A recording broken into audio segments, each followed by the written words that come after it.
iyo ni intera ndende cyane ko nuguca mu bindi bihugu bitari ibihugu byabo, nta mupaka bahana direct, nta mupaka bahana uri direct.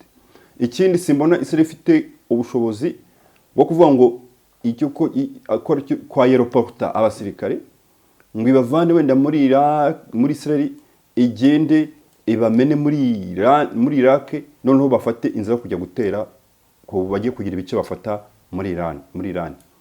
Ibyo mbona ari ibintu bihenze byabahenda, ariko mbona byanabagora. Amerika wenda yo ifite uburyo ibasha kumanaging ibintu byayo binyuje mu bufatanye ifitanye na biriya bihugu, kuko niho hari abasirikari bavuga ko buriya Iran igoswe n'abasirikari barenga 50 ba Amerika, bitewe n'ubundi barushaho kwizora Amerika bikayishyira ku ruhande. Yego. Buriya nyine bibwira ko ngo bafite za bombers B2, B52, F16, F15, F22, F35, sibyo? Donc ubirebye ni ibikoresho bikomeye pe, bigomba gukora ku rugamba kandi bikagira icyo bikora. Ahubwo impamvu iri gutuma bikora ni iyi. Yego. Impamvu uri kujyana ibyo bikoresho nubwo bikomeye ntifatika. Niyo mpamvu ibi bikoresho n'ubundi ntacyo bimaze muri ako kanya. Katujye kuri uwo muhanda, kuri icyo kiraro cya gari ya moshi basenye. Yego. Ubundi ni igikorwa cya gisivili ubwacyo kurasa ikiraro. Ntabwo byemewe mu mategeko mpuzamahanga, ntabwo ari igikorwa cyifashishwa n'abasirikari gusa, cyifashishwa n'abantu bose ku nyungu z'abaturage.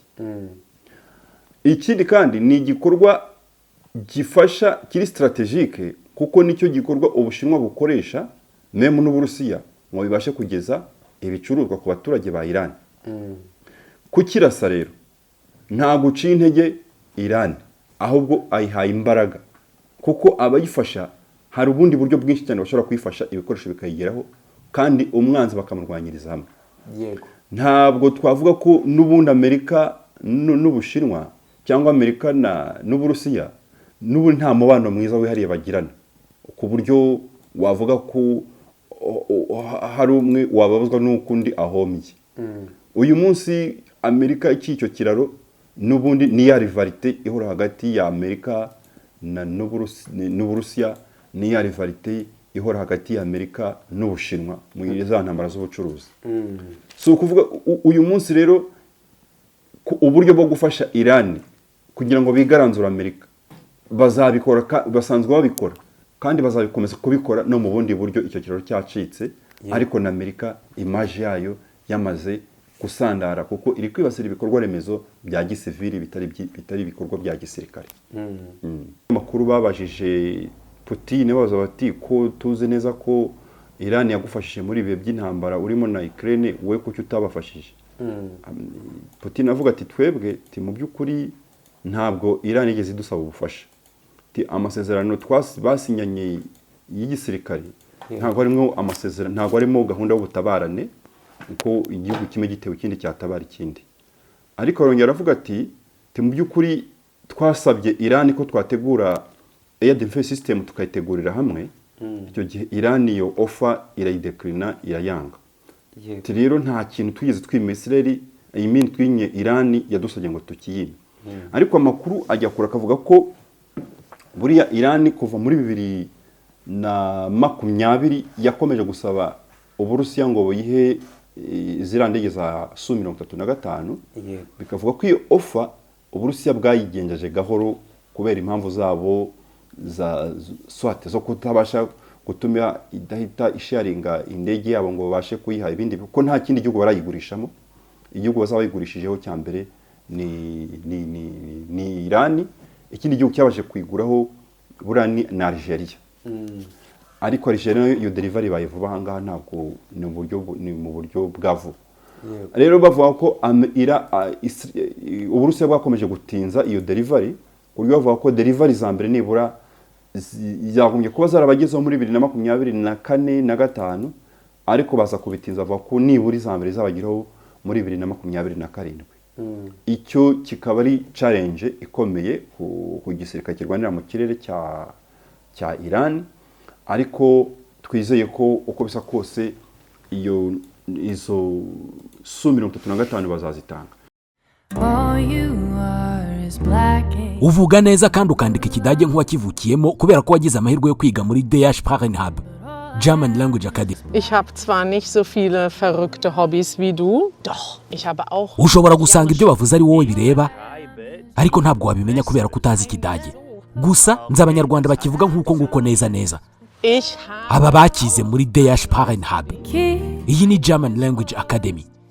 Ishuri ryigisha ururimi rw'ikidage mu buryo bugezweho kubifuza kujya kwiga, gukora, kwimenyereza umurimo, gutura cyangwa se gutembera mu bihugu bikoresha ikidage.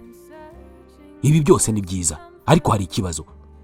Kwiga ikidage ni kimwe, kukimenya ni ikindi. Kugera aho bakora ibizamini bikaba amahirwe, noneho kubona impamyabumenyi mpuzamahanga byo ni inzozi bigoye gukabya. Ibi hari kera. Ubu ECL German Exams yageze mu Rwanda. DH Sprachenhub ubu ni umufatanyabikorwa wemewe ku buryo busesuye mu gukoresha ECL German Exams. Intego ni imwe, gukora rimwe ukazana intsinzi. Nk'aho ibyo bidahagije, uwiyandikishije muri ECL German Exams gukora ikizamini ahabwa amasomo yihariye ya coaching, ari byo bituma akora rimwe gusa ritagira irya kabiri. Ushobora kwiyandikisha gukora ibizamini by'ikidage byemewe ku rwego mpuzamahanga mu cyiciro cya A2, B1, B2 na C1 hano i Kigali. ECL German Exams zitanga impamyabumenyi zemewe ku rwego mpuzamahanga, zikemerwa mu bya visa, kujya kuminuza, mu kazi, mu bukorerabushake na AUPA n'izindi mpamvu zihariye zisaba certificat z'ikidage. Hehe no kurwanira appointment yo gukora ikizamini. Hehe no kwishyura ikizamini igihe cyo gukora kikazagera ntawe ukumenyesheje. Hehe no kwiriza umunsi wose utazi igihe birangirira. Hehe no gukora ikizamini utegereje kuzagaruka ejo gusubiramo. Gutese kandi ECL German Exams ihari. Wowe duhamagare cyangwa twandikire kuri 07 38 33 032. Wagana kandi aho dukorera ku Muhima muri Delta House ku muhanda KN 89 Street mu nyubako ya 5. ECL German Exams zirakoreka, ziratsindika kandi zirahendutse.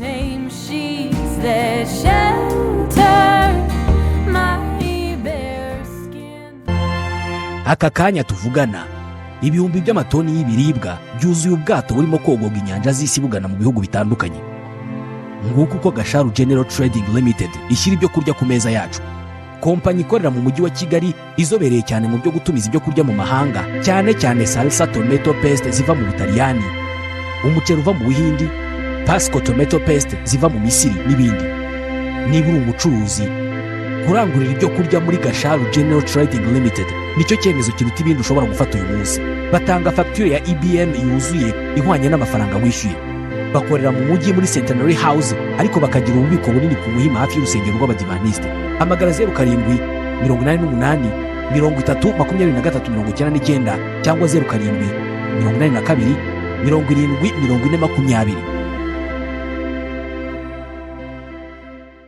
40 RT n'ubundi ni inkuru cyasubiyemo yari yanditswe mbere na Wall Street Journal.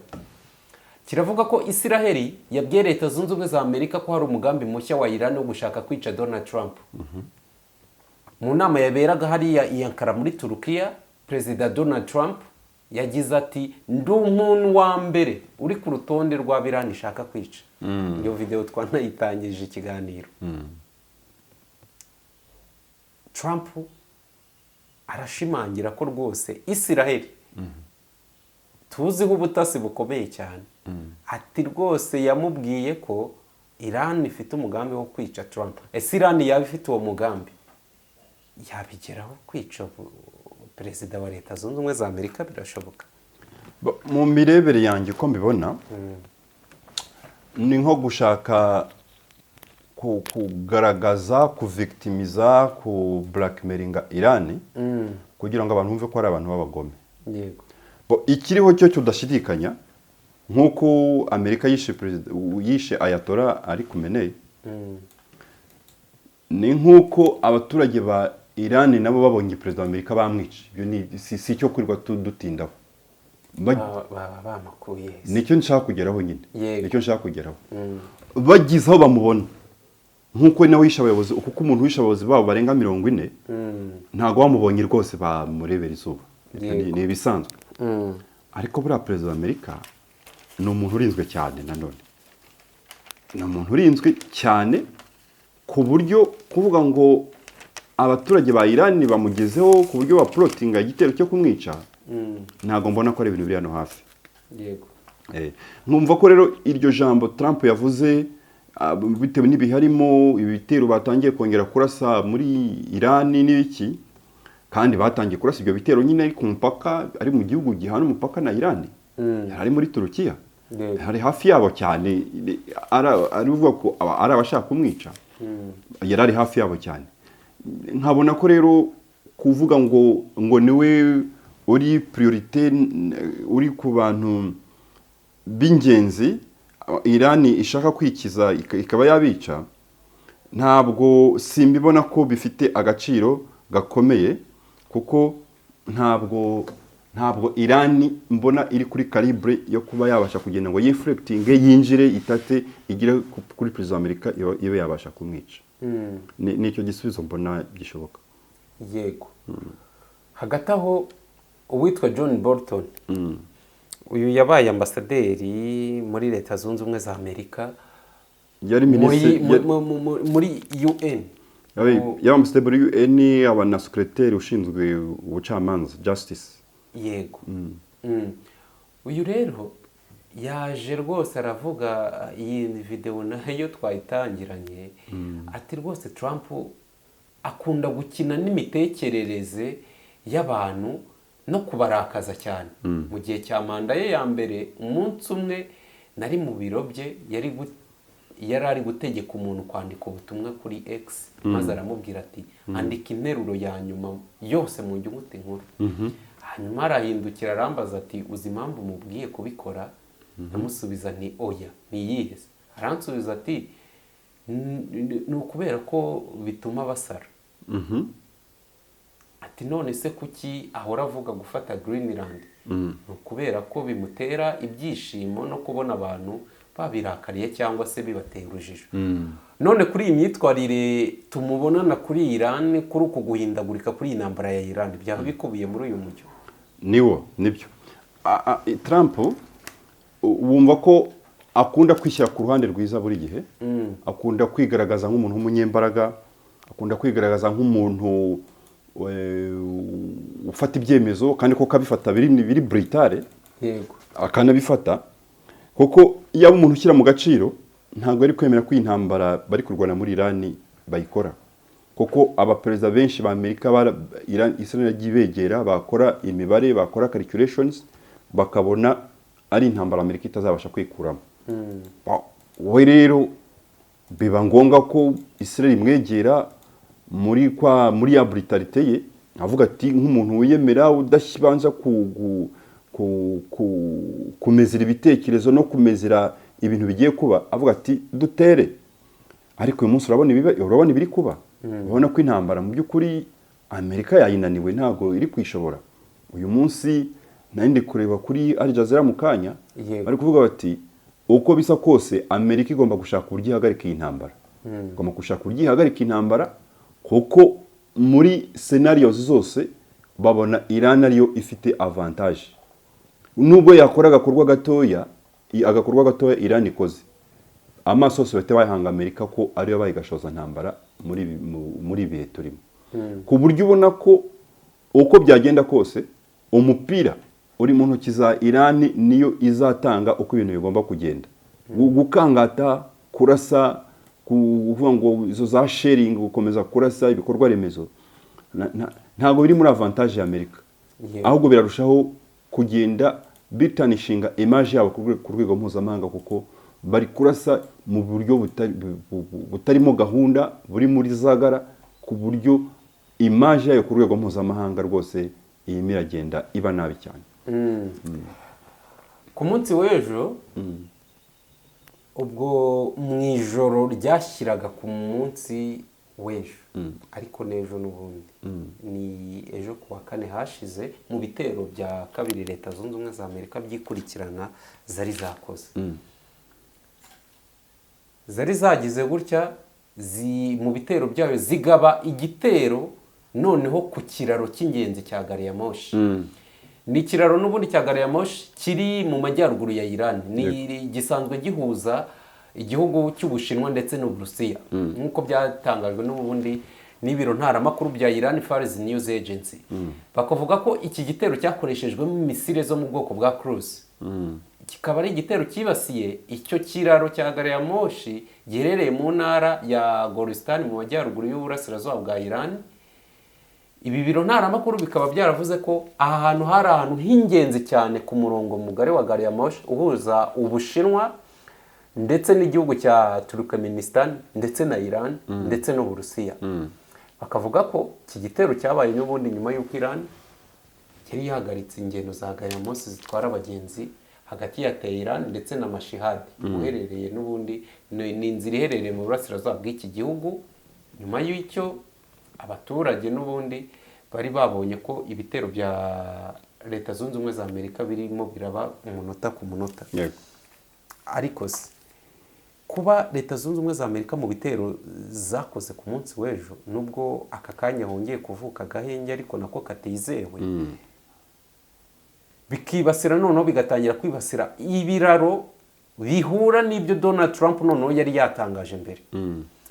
Bikaba ari ibiraro bisanzwe bifitwemo inyungu n'igihugu cy'Uburusiya ndetse n'Abashinwa.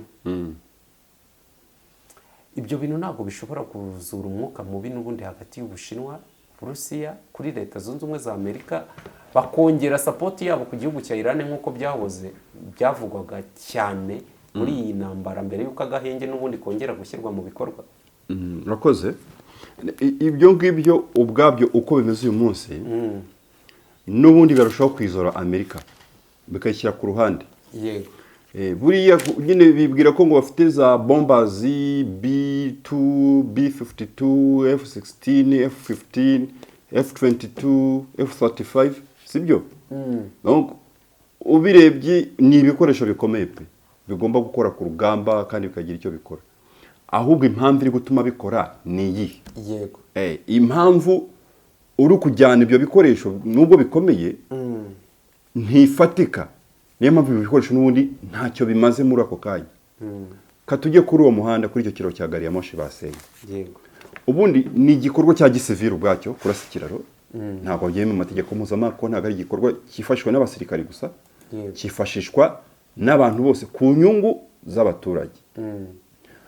Ikindi kandi ni igikorwa gifasha kiri strategique kuko nicyo gikorwa Ubushinwa bukoresha meme n'Uburusiya ngo bibashe kugeza ibicuruzwa ku baturage ba Iran.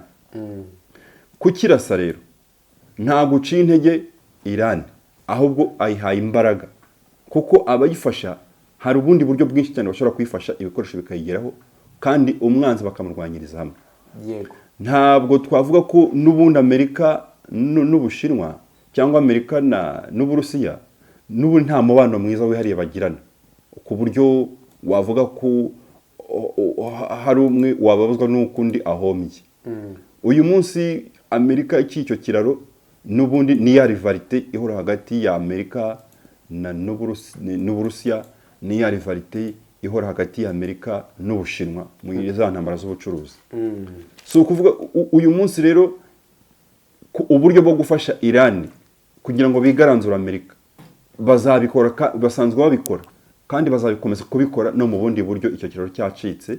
Ariko na Amerika image yayo yamaze gusandara kuko iri kwibasira ibikorwa remezo bya gisivili bitari ibikorwa bya gisirikare.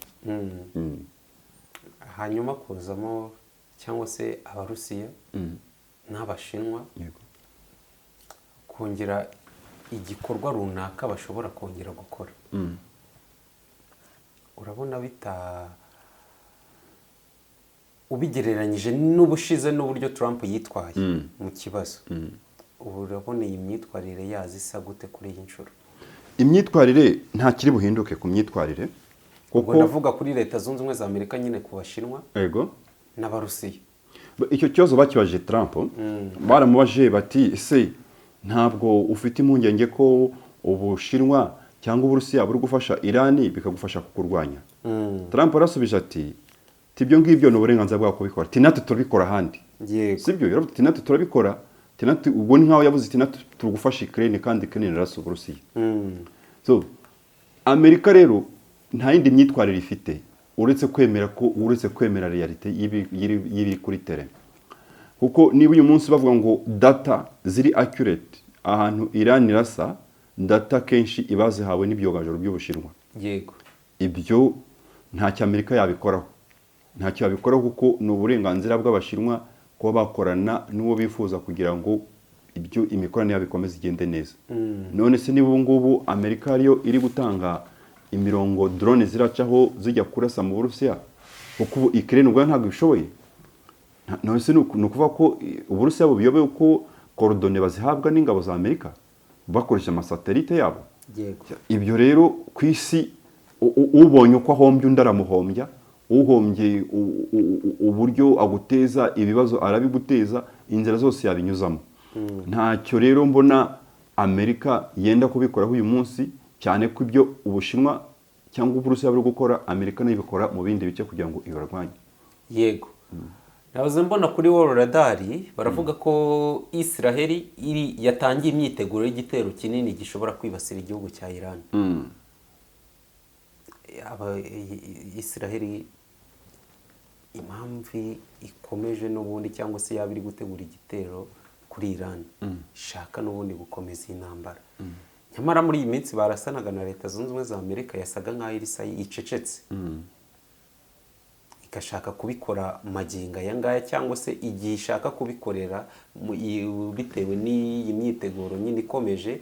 Ngira ngo no mu minsi ishize twabonaga amakuru yavugaga ko n'ubundi yaba ingabo yaba ibikoresho bya gisirikare bya Israel byari byaburiwe n'igihugu cya Iran ko Leta Zunze Ubumwe za Amerika igomba kuyumvisha ko bigomba gusubira inyuma, byari byegerejwe ku mipaka itandukanye ya Iran. Aka kanya Israel urabona ibitero ishobora kuba yatangiza ku gihugu cya Iran. Iran ishobora kwitwara gute? Njyewe ko mbibona ntabwo ibitero bya Israel ifite ubushobozi bwo gufata ingabo zirwanira ku butaka ngo ugende zigeze muri Iran. Kubera iki? Hagati ya Iran na Israel harimo intera y'ibirometero birenga 1500. Sibyo? Yego. Kandi kugira ngo uve muri Israel ugende ugere muri Iran, swat ushobora guca muri Jordania, ugaca muri ukambuka Iraq, ukabona kugera ku mupaka Iraq ihana na Iran. Indi nzira ni ukuzamuka bagaca muri Syria, n'undi bagaca muri Iraq, bakagenda bakageza ingabo ku mupaka na Iran. Iyo ni intera ndende cyane ko nuguca mu bindi bihugu bitari bihugu byabo, nta mupaka bahana direct, nta mupaka bahana uri direct. Ikindi simbona Israel ifite ubushobozi bwo kuvuga ngo icyo ko akora kwa aeroporta abasirikare ngo ibavane wenda muri Israel igende ibamene muri Iraq, noneho bafate inzira kujya gutera ko bagiye kugira ibice bafata muri Iran. Ibyo mbona ari ibintu bihenze byabahenda, ariko mbona byanabagora. Amerika wenda yo ifite uburyo ibasha kumanaging ibintu byayo binyuje mu bufatanye ifitanye na biriya bihugu, kuko niho hari abasirikari bavuga ko buriya Iran igoswe n'abasirikare barenga 50 ba Amerika, bitewe n'ibirindiro abari muri Qatar, abari muri Leta Zunze Ubumwe z'Abarabu, abari muri Kuwait, abari muri Bahrain, no muri Iraq na Syria. Ariko byagiye bica muri zo cooperation Amerika ifitanye na biriya bihugu kugira ngo ibashe kwazengurutsa abasirikare hariya. Ariko ari nabyo byateje ikibazo, kuko urabona ibihugu bidashaka kuba angaje ko Amerika ikoresha ubutaka bwabyo kugira ngo itere Iran. Nkabona ko rero ubwo bita ngo Israel gutegura abasirikari ngo isa n'isa bashobora kujya kugaba ibitero muri Iran, mbona ko ari mission isa naho idashobora gushoboka. Wenda ikishoboka no komeza ira campaign yo kujya kurasa n'indege, bagahagurutsa indege bakazicira imirongo ziri bunyuremo, zikaca muri Syria, zikagenda zikajya mu kirere cya Iran, zikarasa zikaca mu kirere cya Iraq, zikabasha kurasa muri Iran. Yego. Aho mbona ko bishoboka.